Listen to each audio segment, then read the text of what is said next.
बुद्धिमान राजा की कहानी। सालों पहले एक नगर में एक बुद्धिमान राजा राज्य करता था। उसकी बुद्धि और होशियारी की चर्चा दूर दूर तक थी। राजा कभी भी बिना सोचे समझे कुछ नहीं कहता और न ही किसी आरोपी की बात सुने बिना उसे सजा सुनाता था। उसकी बुद्धिमत्ता के चर्चे सुनकर आसपास के राजा, रानियां और राजकुमारी आदि उनसे जलते थे।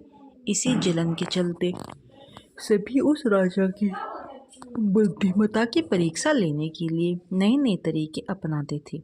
हर बार राजा दूसरे राज्य के शासकों द्वारा ली गई परीक्षा में खरा उतरकर खुद को होशियार और योग्य राजा साबित करता था। एक दिन राजा की परीक्षा लेने के लिए एक राजकुमारी आई। उसके हाथों में 2 फूलों की माला थी। दोनों माला में से एक असली फूल से बनी थी और दूसरी नकली से।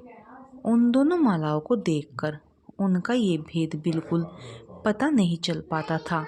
इसी वजह से राजकुमारी ने राजा के सामने दोनों मालाएं रखकर पूछा, हे राजन, अगर आप बुद्धिमान हैं तो बताइए कि इनमें से कौन सी माला असली है।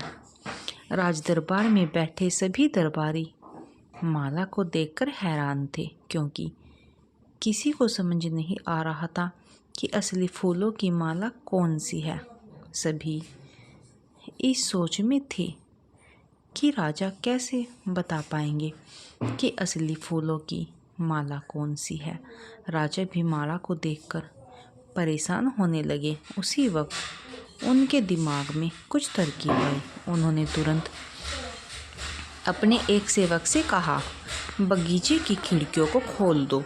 सेवक ने बगीचे की खिड़कियों को जैसे ही खोला तो राजा ने देखा कि फूल में बैठी मधुमक्खियाँ खिड़कियों से राज दरबार में आ रही हैं। वो कुछ देर मधुमक्खियों को देखते ही रहे।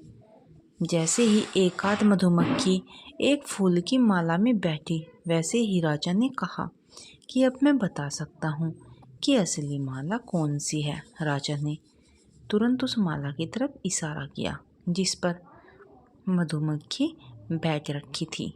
राजा की होशियारी देखकर दरबार में मौजूद सभी उनकी तारीफ करने लगे। सभी कहने लगे कि हर राज्य को आपके जैसे ही बुद्धिमान राजा की जरूरत है। राजकुमारी भी राजा की बुद्धिमत्ता देखकर खुश हो गई। उसने भी बुद्धिमान राजा की तारीफ में कुछ शब्द कहे और वहां से अपने राज्य की ओर निकल पड़ी। कहानी से सीख, अगर व्यक्ति अपनी बुद्धि का इस्तेमाल करे तो वो हर प्रश्न का सही जवाब तलाश करता सकता है और हर मुसीबत का हल भी निकाल लेता है। उम्मीद करती हूँ दोस्तों कि आपको हमारी यह कहानी पसंद आई होगी। तो कहानी पसंद आई तो प्लीज़ हमारी वीडियो को लाइक करें, शेयर करें और हमारे चैनल को सब्सक्राइब करके हमें सपोर्ट करें। धन्यवाद।